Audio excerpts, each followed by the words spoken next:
बिस्मिल्लाहिर्रहमानिर्रहीम, अस्सलाम वालेकुम। वेलकम टू स्टोवन। आज मैं आपके साथ शेयर करूंगी गुड़ वाले चावल की रेसिपी।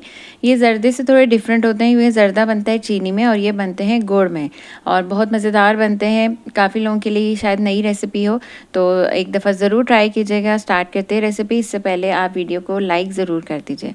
तो चलिए आज की रेसिपी स्टार्ट करते हैं। सबसे पहले हम एक पतीली में लेंगे घी। यहाँ पे मैंने 5 खाने के चम्मच घी लिया था। 3 ली थी छोटी इलायची और थोड़ा सा ड्राई फ्रूट आप अपनी चॉइस का कोई भी डाल सकते हैं।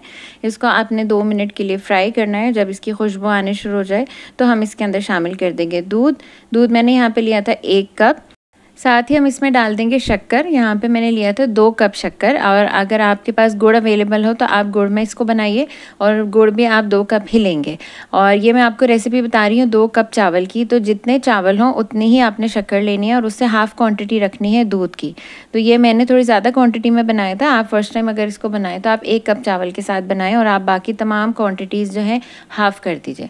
और बस हमने इसको पकाना है इतनी देर के लिए कि जब ये इस तरह हमारा थिक सा एक शीरा तैयार हो जाए और बस उसके बाद आपने चूल्हा बंद कर देना है और साइड पे हम जो है चावल उबाल लेंगे। मैंने लिए थे 2 कप चावल, उसके हिसाब से मैंने पानी रखा है बॉईल होने के लिए। इसमें आप डालें 1 चाय का चम्मच सौंफ और साथ 1/4 टीस्पून नमक। बिल्कुल चौथाई चम्मच आपने नमक का डालना है। जब पानी उबलने शुरू हो जाए और सौंफ का टेस्ट इसमें शामिल हो जाए तो आप इस तरह से सौंफ को छान के निकाल लीजिए। मुझे सौंफ पसंद नहीं है मुँह में आती हुई, तो ये आपकी अपनी चॉइस है, आप चाहें तो इस तरह से निकाल सकते हैं। फिर हम इसमें डाल देंगे चावल को आपने बॉईल करना है। चावल आपने इसमें बिरयानी की तरह से बॉईल करने हैं, जिस तरह बिरयानी में हम 90% चावल बॉईल करते हैं एक कनी छोड़ के, और इसी तरह से आपने इसमें भी बाकी तकरीबन फुल कुक हो जाएंगे। बस सिर्फ आपने थोड़ी सी एक कनी छोड़नी है चावल की, जो कि शीरे में पकेगा। इसके बाद आप चावल को छान लें और इस तरह से छान के जो हमने गुड़ का शीरा बनाया था आप उसके अंदर इसको शामिल कर दें और आपने तमाम चावलों को फिर अच्छे से मिक्स करना है हल्के हाथ के साथ कि चावल टूटे ना। और बस आप इस तरह से इसको मिक्स करें और इसके बाद आप इसको दम पे रख दें। तकरीबन 15 मिनट हमने बिल्कुल इसको दम की आंच पे रखना है।